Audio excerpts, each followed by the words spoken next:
Oi pessoal, eu sou Amanda Costa, especialista em psicologia positiva.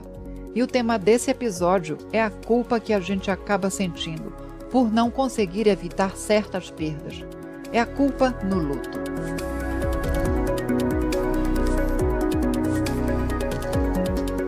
Quando sofremos uma perda significativa, uma das reações mais comuns é a da culpa. Sentimos culpa pelo que fizemos e pelo que não fizemos. E isso é particularmente angustiante, porque, entre outras coisas, essa autoflagelação não altera absolutamente nada.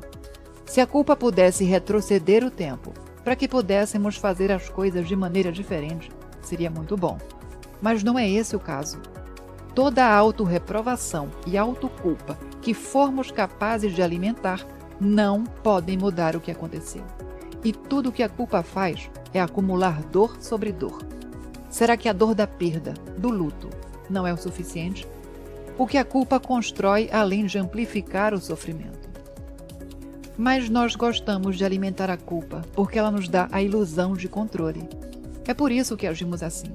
Em parte, a culpa nos permite imaginar que temos algum tipo de controle sobre a permanência ou não de coisas importantes.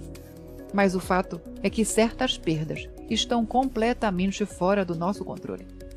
As pessoas, por exemplo, morrem no hospital e morrem em casa também. As pessoas morrem, relacionamentos acabam, empregos aparentemente seguros deixam de existir. Fortunas são perdidas da noite para o dia. Muitos tipos de perda são um fato da vida com o qual todos temos que lidar em algum momento. Mas a nossa mente adora tentar encontrar razões pelas quais deveríamos ter sido capazes de evitar aquela perda. Além disso, a culpa é uma distração da dor excruciante da perda.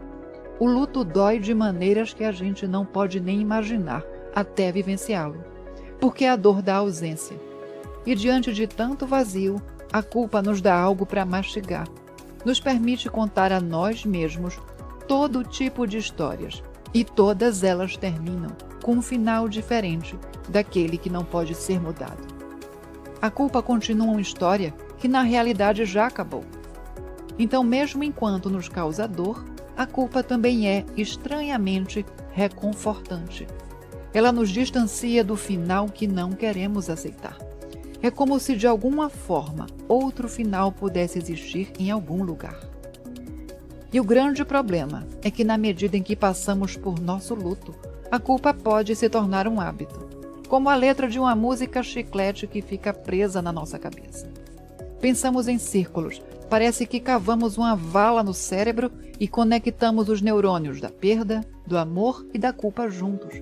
E chegamos a um ponto em que todos os caminhos neurais nos levam à culpa.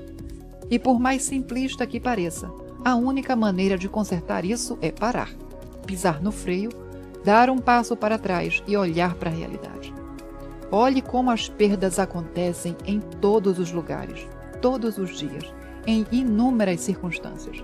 E você não é o responsável por tudo isso. A culpa não resolvida é como ter um alarme dentro da cabeça que não desliga.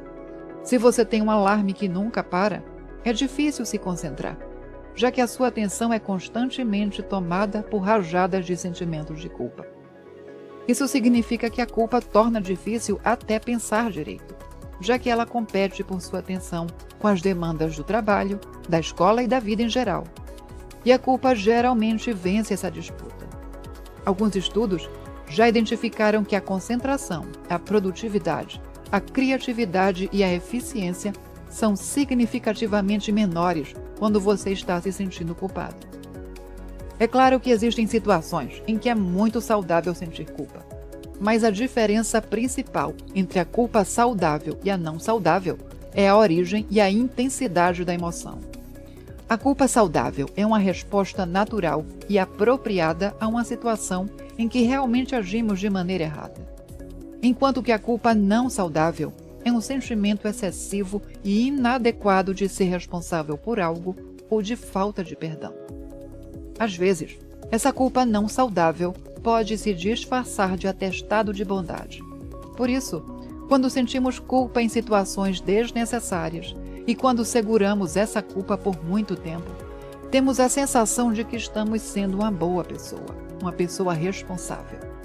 Mas aí assumimos responsabilidades por coisas que não estavam sob nosso controle. E com essa atitude, não estamos ajudando ninguém. Entender isso requer disciplina, mas funciona.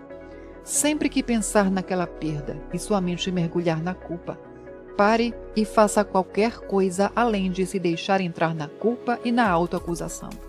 Reprograme seu cérebro. Sinta a dor em vez da culpa. Todos nós desejamos poder reescrever a história, mas a história, em muitos momentos, se escreve sozinha e não há nada que possamos fazer a respeito. Seja gentil consigo mesmo e, se sentir que precisa, nunca tenha medo ou vergonha de procurar a ajuda de um terapeuta. Obrigada por ouvir e até o próximo episódio.